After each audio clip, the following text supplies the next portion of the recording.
নমস্কার সবাইকে, আশা করি সবাই ভালো আছেন। আমরাও ভালো আছি। সকাল সকাল আজকে ভিডিওটা শুরু করলাম। অফিসে যাওয়ার জন্য দুজনই প্রস্তুত। এক অঙ্কনের কাকা খাবার খাচ্ছে আর অঙ্কনের বাবা কেবল উঠে আসলো। এই পাশে সবার সাথে গল্প করতেছে বসে বসে, আর ওই পাশে অঙ্কনের কাকা খাচ্ছে। দুজনে অফিসে চলে যাবে। যাই আজকে সারাদিন কি কি করে দেখতে থাকবে। Good morning. তুমি খাও গা, কয়টা বাজে দেখো? 18 বাজে। একই হারি পড়ো। কি সিরাপ? কাশির সিরাপ? তোমার কাশি? 2 কাশি নাকি হ? তোমার কাশি হবো নাকি? ঠান্ডা লাগো না? তোমার কাশিকে বাসা সবাই একবার করে জড়াই ওষুধ বইরা যায় কেনে?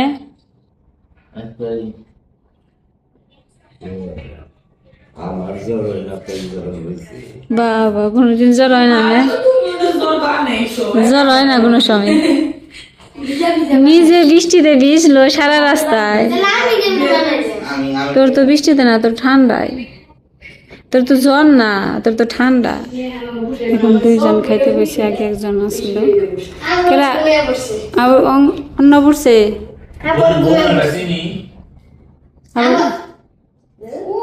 আবার উঠছে।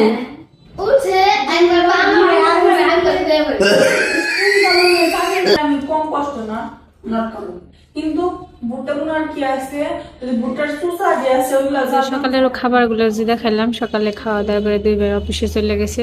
আবার দুপুরে রান্না করার জন্য সবজি নিয়ে আমি পাশে বসে পড়ছি। দুপুরে রান্না করবো একটা ধুন্দুল দিয়ে, আলু দিয়ে একটা মাছের ঝোল, টমেটো নুন আর পটল ভাজি, আর আলু দিয়ে বেগুন দিয়ে যে পুঁইশাকের ডাঁটা দিয়ে একটা ছোটো মাছের চচ্চড়ি।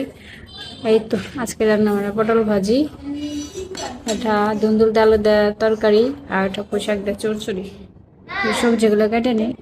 এসে আমাদের সবজি কাটা হয়ে গেছে গা। এই যে চচ্চড়ি সবজি, এই যে পটল, এই যে পেঁয়াজ কাঁচামরিচ, এই পাশে যে আলু ধুন্দুল, তারপরে কি জানি কি টমেটো। এই আজকে রান্না সবজি কাটা। আর এই পাশে মাছ ভাজি করে নিয়ে যাচ্ছি। তরকারি মাছ আর তরকারি মাছ, মাছগুলো ভাজি করে নামিয়ে নিছি। এই পাশে আবার তরকারি দেওয়া হয়েছে, তরকারি সবজিগুলো আর কি ভালো করে কষিয়ে নিব। এই পটলগুলো ভাজি করতেছি, কারেন্ট নেই, আবার গ্যাসের চুলায় এসে করছি। আর এই পাশে হচ্ছে চচ্চড়ি সবজিটি কষে নিয়ে যাচ্ছি, একটু ঢেকে দিছিলাম। হ্যাঁ, আবার একটু ঢেকে দিলাম।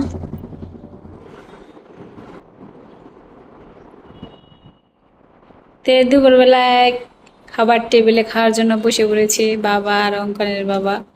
আজকে রান্না হয়েছে পটল ভাজি, চচ্চড়ি আর একটা মাছের ঝোল। তাই পটল ভাজি, ফুলকল আলু। যা খাইতে ঠান্ডা দিয়ে স্বাদের জিনিস রান্না করি দেখে রান্না কি একটা বেসাদ করে রান্ধি, তখনই কইবে যে কি রাঁধছো, তাই না? মা যেনকে বেসাদ হয় এনকে তো কই, যেনকে স্বাদ হয় হেটাও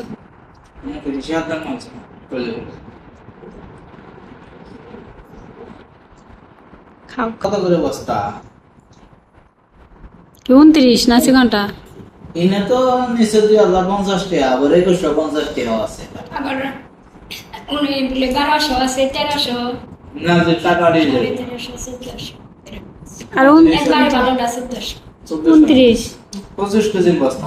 হ্যাঁ 29 একবার আইনা দেই হতো, খেয়ে দেও নি। বেতে নিয়ে বসিয়ে দিলে 1400, এমনি মান 1300 রেখে দাম 1300। তোমরা একবার কিনো 29 মানে বাড়িতে বাসায়। একবার কিনে খেয়ে দিস কেমন লাগে, ভালো লাগলে খালি তাই কি কি কয়, বাড়ির ভাত খাই না আমরা? বাড়ির ভাতই তো ওটা 29 কিনছিলেন না? 29 বাদ তো ভালো বাদ। 1700 করে দেন না, 1600। বাড়ির বাপ তো না ওটি যে এর আগে তে খালি ওটি বাড়ির বাঙ্গিনে দানে এর আগে কিন্তু না বাবা দিন না বস্তা বাড়িতে ভালো লাগে না। কিনা তো ভালো না, বাড়ির চাল তো ভালো না বই। বাড়ির সেলুন থেকে লাগে। তাই চড়চড়ে কেমন আছে? কাদুস মা রান্না করছে চচ্চড়ি। গ্যাস নিছে 2000। 2000 হ্যাঁ, আর ওই যে 100 টাকা 2100। কি কয় এখনো 2000 কারেন্ট গেছে একশো বাবা। কেন থেকে দিয়েছো? হ্যাঁ দিয়েছি। ওই সেগুলোন থেকে দিয়ে। রান্না বান্না বেশ ভালো হয়েছে, খুব সুন্দর খাইলাম। তারপরে তারপরে রান্না করলাম। খাওয়া শেষ হলাম, এখন জামগা। ঠিক আছে, এটাই গপ্প। দুপুরের সময় হয়ে গেছে গা। আমাকে বাড়ি মির্জাপুর টাঙ্গাইল, আপনারা তো জানেন ব্যাপারটি। তাহলে আমাকে মির্জাপুরের উদ্দেশ্যে দুটো কথা বলেছে যে একটা হলো কিছুদিন আগে যে নতুন একটা কবুতর হাসপাতাল চালু করেছিল, ওইখানেও দেখা গেছে যে অপারেশন করার যে একটা রোগীর সমস্যা হয়েছে। ফেসবুকে যারা থাকেন তারা পাইবেন। আবার রিসেন্টলি এই যে আপনার জেনারেলে এক সিজার করবার জন্য পারে নাই, বাচ্চা বের করা পারে নাই, সেলাই করে দিয়ে দিছে কমুদুনি থেকেও তারা পাঠিয়ে দিছে গেছে ঢাকা মেডিকেল। যাই হোক মরে নাই, বাঁচছে। কিন্তু যে ভোগান্তি গুলা, এই ভোগান্তি গুলা যারা মানে ভুগতেছে তারাই খালি জানে যে কিরকম। কথা হলো যে কি নিয়ে কইলাম, আমি আজ থেকে আরো 3-4 বছর আগে এটার ভুক্তভোগী হয়েছি। যে কমজোরি অপারেশন করেছিলাম অ্যাপেন্ডিসাইটিস বংশাই, যেটা আনপপুলার হয়েছে ওটাই। ঠিক আছে, যেটা আনপপুলার হয়েছে ওটাই। ঠিক আছে, এখন করানোর পরে ইনফেকশন হয়ে কি যে ভুক্তভোগী হয়েছি, জীবনে যে মানে 1-1.5 মাস কি কষ্ট গেছে। তো যারা ভুগতেছে এরকম অসুবিধায় তারা বুঝে। এখন সমস্যাটা কোন হয়, আমাদের যারা দেখা গেছে যে কম টাকার মানুষ, কম টাকার বলতে যাদের আয় কম, সিজার করবো, দেখা যায় যে ওই সমস্ত হাসপাতালে 15,000 টাকা 20,000 টাকা প্যাকেজে সিজার হয়ে যায়। টাকাটা কম। আবার ভালো মানের একটা হাসপাতালে করাইতে গেলে এটাই হয়ে যায় ধরেন 30 থেকে 40,000। আবার এর থেকেও আরো বেশি আছে, লাখ খানিক পর্যন্ত আছে বাংলাদেশের মধ্যে। এখন মিডিয়াম লেভেলে যদি আমি ধরি তাহলে আপনার 25 থেকে 35, এটা ধরেন মিডিয়াম লেভেল। আর 25-এর নিচে যেগুলো আছে মানে 15 থেকে 20-এও সিজার হয়। এই সমস্ত জায়গায় যে ঝামেলা হয়, কি জন্য? কস্টিং কম, তাদের যন্ত্রপাতি গুলো নিম্নমানের। যন্ত্রপাতি বলতে কার্ডে তো খালি ওনার কি মন লাগবে, তারপরেও যেগুলো লাগে অপারেশন থিয়েটারে ওইখানে দেখা যায় যে বাচ্চার পজিশন এগুলো ওরা বুঝতেই পারে না। একটা মানে একটা আলট্রা করলো, অবশ্যই তো অপারেশনের আগে যে রোগ মানে যে বিষয়গুলো লাগে, আমি তো ডাক্তার না, সব জানি না, আপনারা যারা জানেন তারা বুঝবেন। যেগুলো দেখে যে ব্লাড প্রেশার, রক্তের পরিমাণ কেমন আছে, রক্ত লাগবে কিনা, কিংবা বাচ্চার পজিশন কেমন আছে, সিজারের আগে কিন্তু অবশ্যই আলট্রা করে নেয়, এমন কোনো মানে ই নাই যে করে না। তো করলে কি হবো, ওই সমস্ত জায়গায় তো মেশিন ভালো না। অনেক সময় দেখা গেছে যে ম্যাক্সিমামই ভালো হয়, কিন্তু কিছু কিছু সময় হয় না যে একটা যে ক্রিটিক্যাল থাকে, কিন্তু ক্রিটিক্যাল ইস্যুগুলো ওরা বুঝতে পারে না। মানে কাটার পরে যখন বুঝে তখন তো কিছু করার থাকে না, যে ভুক্ত মানে যে সমস্যাগুলো। এটা আমার নিজের একদম ব্যক্তিগত মতামত আপনাদের কাছে শেয়ার করলাম। আমার মনে হইল আমার ব্যক্তিগত মতামত না, আমি নিজে হাসপাতালের ভিতরে গোয়া রিসেপশনে ডাক্তার রুটি করে বেড়াইলো, বাচ্চা হলো গিয়া মারা গেছে, অথচ আলট্রা করে নিয়ে অপারেশন থিয়েটারে ঢুকাইছে। যে আলট্রা করছে হ্যাঁ কইছে বাচ্চা সুস্থ আছে, ছেলে বাবু পেটের ভিতরে কেউ আছে। অথচ বাচ্চা যখন বের করছে, বাচ্চার হলো গায়ের যে চামড়াগুলো পর্যন্ত পয়সা গেছে গা। তাহলে কি মানে কি উন্নত মেশিন দিয়ে আলট্রা করে। এখন যে এই যে এটাই হলো কথা কিরকম, যে সবচেয়ে বড় বিষয় যেগুলা, যে অল্প টাকায় যখন আমরা কাজ করতে যাব সেগুলো ঝামেলা হবে। এখন কি করা যাবে, যার কাছে টাকা নাই সে তো চিন্তা করে যে আমার কাছে 30,000 টাকা নাই, আমি তো 20,000 টাকার প্যাকেজ আমরা অপারেশন করাইতে হইবে। এই বিষয়ে কথা হলো যে যারা অনুমোদন দিতেছেন হাসপাতালগুলোরে, তারা অবশ্যই ভালো মানের মানে পরীক্ষা করার যন্ত্রপাতি আছে কিনা, এবং যে সার্জন যারা সার্জারি ডাক্তার তারা ভালো মানের ডাক্তার কিনা। এরা অল্প প্রশিক্ষণ, দেখা গেছে 1 দিন 2 দিন একটা টুকিটাকি ব্যায়াম কাটছে, তারপরে মানুষের পেট কাটবা দেখা করছে, দেখা গেছে যে সাথে মানে অনেকদিন অভিজ্ঞ ডাক্তারের সাথে ছিল, আস্তে আস্তে হাতে কাজ ধরে শিখিয়ে নিয়ে আসছে একটা বিষয়, আর শুধু শুধু এসে পড়ছে এরকম কম টাকায় পাওয়া যায়। তো এই বিষয়গুলো একটু স্যাক্রিফাইস করতে হবে। এক হইলো ডাক্তারের দিকে নজরদারি দিতে হইব, দ্বিতীয়ত হলো মেশিনের যন্ত্রপাতিগুলো যাতে আলট্রা করলে রিপোর্টটা ভালো পাওয়া যায়, সেজন্য আগেই বুঝতে পারে, পেট কাটার আগে যেন বুঝতে পারে যে না এটা আমার দ্বারা সম্ভব না, আমি এতটা অভিজ্ঞ ডাক্তার না, আমার সে সিনিয়র যে আছে যে বিষয়গুলো স্পেশালিস্ট তার কাছে রেফার করবে। এগুলো আমাদের, আমি একজন মির্জাপুর যে সন্তান হিসেবে আমার পরিবারের থেকে আমার ভিডিওর মাধ্যমে এটার প্রতিবাদ জানাইতেছি এবং এটা নিয়ে সরকারের কাছেও বলতেছি যে এই বিষয়গুলো দেখবেন, আমাদের এই বিষয়গুলো আসলে নজরে থাকবে, এগুলো আমাদের চাওয়া। আর একটা বিষয় হলো যেটা আমাদের বাংলাদেশি হিসেবে একটা বিষয় আপনাদের বলি, এক হইলো এই যে যেমন মনে করেন এনে দেখাও, এটা মনে করেন যে সীমানা পিলার, এটা হলো সীমানা পিলার, এটা মনে করেন ইন্ডিয়া, এটা মনে করেন বাংলাদেশ। ইন্ডিয়ার কাটা তার হইলো এই জায়গা, ইন্ডিয়ার কাটা তারের বেড়া হইলো ধরেন এই জায়গা দিয়ে, আর এই যে 150 গজ জায়গা এটা হলো পতিত করে রয়েছে। বাংলাদেশের এরকম 150 গজ জায়গা আছে সীমানার এই পাশে পতিত করে থাকে, কিন্তু ইন্ডিয়াটা ম্যাক্সিমামই পতিত করে থাকে। কেন করে থাকে? ওদের এই যে কাটা তার আছে, কাটা তার পেয়ারিয়ে ওরা তো এমনি আইতে পারে না, আইতে হইলে অবশ্যই ইন্ডিয়ান বিএসএফ এর অনুমতি নিয়ে এদিকে আসতে হয়। অতএব ওরা চাইলেও আইতে পারে না, কারণ রাস্তা নাই। তো ওই দেখা যায় যে গেট আছে, এই দিক করে ঢুকলে ঢুকতে পারে, তাছাড়া ঢুকতে পারে না। কিন্তু বাংলাদেশের তেমরা কোনো কাটা তার নাই। ওরা করে কি, এতে গরু টরু বাঁধে কিংবা খেত ও চাষ করে, কিন্তু গরু বাঁধতে বাঁধতে যখন দেখে যে ইন্ডিয়ার এগুলো প্রতি তৈরি রয়েছে, এতে ঘাস বেশি আছে, এতে তো ঘাস গরু দিয়ে খাই হালাইছে। এই লুবে লুবে অনেকে বুঝে না, মনে করে যে বর্ডার তো এই যে এটা তো কাটা, কিন্তু সীমানা তো এনে 150 গজ জায়গা তো রাখা লাগে ইন্টারন্যাশনাল হিসেবে, সেই জন্য রাখছে। এনে যে গরু বানবার যায়, যখন গরু বানবার যায় বিএসএফ ওই দিক থেকে মনে করে যে এরা তো গরু সুরা চালানকারী, গুলি করে মেরে হালায়। এই যে মানুষগুলো তো মরতে আছে, মানে ভিডিও দেখেন এবং সার্চ দিয়ে দেখেন যে কথাগুলো সত্য কিনা।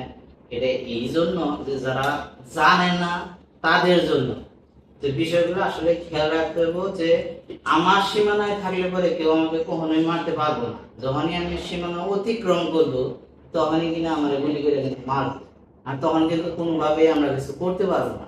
আর যখন আমাদের সীমানায় কিছু করবো তখন কিন্তু এটা আন্তর্জাতিক হিসেবে কেস করা যাবে, সবকিছু করা যাবে, এটা কোনোদিনই পারবো না। তো এই বিষয়গুলো লক্ষ্য রাখা উচিত, আমার মনে হইলো বলা দরকার, এই জন্য বললাম। বাকিটা আপনাদের কমেন্টসের মাধ্যমে মতামত জানাবেন। এখন আমি ভিডিওতে দেখি কাটকো আছে বাইরে আজকে বৃষ্টি নামছে, রোদও আছে কিন্তু বৃষ্টিও, ওই যে রোদ বৃষ্টি দুইটাই হচ্ছে।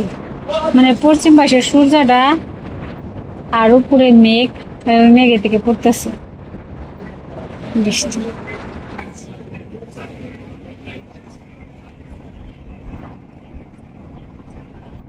রোদ বৃষ্টি দুইটাই চলছে আজকে।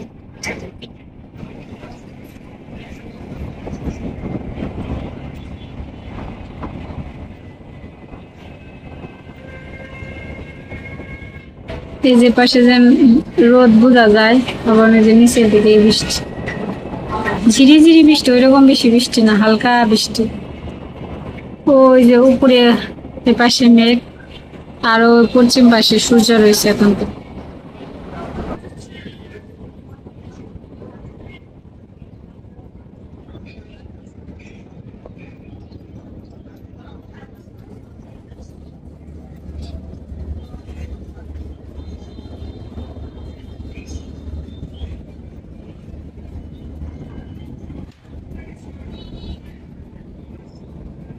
যে পশ্চিম পাশেও বৃষ্টি দেখা নিয়ে আসলাম আর কি, হালকা বৃষ্টি। ওই পাশে সূর্য মামাটা বোঝা যাইতেছে না, ওই যে পাশে বিল্ডিং এর পিছনে, এর জন্য পশ্চিম পাশে সূর্য আছে, খালি মেঘটা উপরে হালকা একটু কালো মেঘ হয়েছিল, ওই মেঘের দিকে এই বৃষ্টিটা। ওই যে বৃষ্টি এলে আমাদের বারান্দার অবস্থা, এই যে তুলসী, বেশি বৃষ্টি হলে তুলসী গাছের মধ্যে বৃষ্টির ফোঁটা পড়ে, আর এই যে কাদা হয়ে যায়, কাদা হয়ে গেছে। অঙ্কন আর অঙ্কনের দাদু মেলায় গেছিল, মেলায় থেকে কি কিনে আইছে দেখি, মেলায় থেকে নিয়ে আইলাম কি নিয়ে আইছো বেনিকে আজকে? আজকে আবার বেনিকে কিনে আইছো? হ্যাঁ বেই কি অন বুঝে তুই কিনে আইছো বেনিকে? করে আচ্ছা বেই কি বুঝে? ছোট আমার ঘরে মনে হয় তোর ঘরে থাকাটা তো আমার কথা না। দিয়ে এদিকে ধর একটু ফুলটা দিই। ওরে বাবা সে সুন্দর হয়েছে। বেই তুই এটা মুখে ফিরেও চাইবো না, বেই বুঝবো না। সুন্দর হয়েছে কিন্তু একটা পয়সা জায়গা কে তো বেশি দিন টিকে না। হ্যাঁ আমাকে ওই জিলা পাকো এই কলম এই যে তোমার কই খালি জিলা পেয়েছি। হ্যাঁ পেঁয়াজি বহে নাই তিনটা দোকান করছি বই গো কি কেউ না কিনলে তারা ভাই দেখ এই কারণে 150 এই কয়টা কটকটিকে 150 বের কলম তার ঝুম এই কয়টা কটকটি কয়টি? হ্যাঁ 150 এনে 150 হ্যাঁ এক পা এনে 200 টাকা দিছি হ্যাঁ 200 টাকা দিছি 150 টাকা আর 150 দিছি 200 টাকা দিছি কে রাখি কয়ে আমি দিছি 200 টাকা হ্যাঁ আমি সাথে কত দিছিস 50 টাকা নোট করছি দিদি আমি কই আমি দাদু আরে উনি কি 150 টাকা করে দেখুন কথা হয় কি মাথা পাগল নাকি তোরা পাগল এসে আমার কথাটা শুনো আর দাদু এটা হবে না বলছে আমি 200 টাকা নিছি বেতন দিছি দাদু বেতন আছে হিন্দি কে টাকা নিয়েছে না 200 টাকা কইছে তবে 200 টাকা দিছি তারপর আমার 150 টাকা ফেরত দিছি আর বাকি তাহলে 50 টাকা কইলো। তাহলে আর 100 গো এই গাদা এই তোর তো 100 হইছি আর 150 না। আর এই যে 50 200 হইলো না, আমি লইলো না। এই জেনে 50 আর তোর ওনে 50 আর 100 তো বাবু আর 100 দিছে 150 দিছে না। হ্যাঁ তাহলে ওনে আর 100 আর 50 হলে না 200 হইব। এই যে 50 আর 200 বিল করছ পারছস বুঝছস? আর 50 টাকা হবে নাই ভগবান ওটা কত ফুল কত? ওটা 100 এই ফুলের দাম 100 টাকা। আর 50 টাকা তোর কাছে নিছি আর 50 টাকা আমার হাতে আবার ছোট ছোট মোটর সাইকেল ভগবান এই তোর ভাইও না মুখে দিয়ে যখন বুঝবো তখন তো মুখে ধরে দিব খালি। আসলে একটু কমই বুঝে কি মাথায় গিলু রে ভগবান। আর আমি জেবারি দেব না নিছি 200 টাকা নিছি একটা কামের জিনিস আছে এনে কটকটি খাও সবাই দাঁড়া। আছে আমার আনন্দ খালি মেলা আছি আনন্দ যাবে না এখানে স্প্রিং গাড়ি নে ও চলে না তো ও চলে না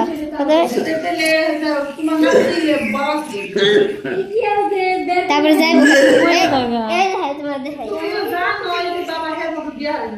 তারপরে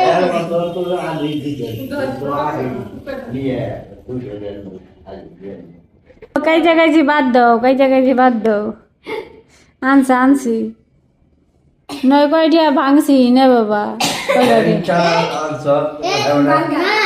ভাঙ্গা না ওইতে বাংছে নে ওইটি ভাঙছে ব্যাঙ্গা এই ফুললা ফুলে তো না খোলা দে খাবার ফুল কই যে পলিথিনে তাহলে পলিথিনটা গিটুটা ছুটে না ওটা ধরে আগে টান হয়েছে পলিথিন না ছুটে তাহলে ছুটাইব না ওটা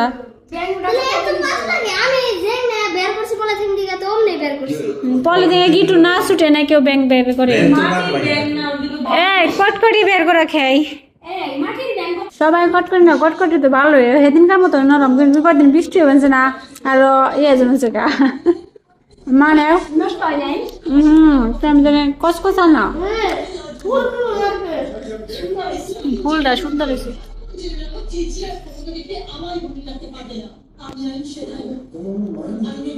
এই যে ইনকার ফুল এর ফুল আর ডিজাইন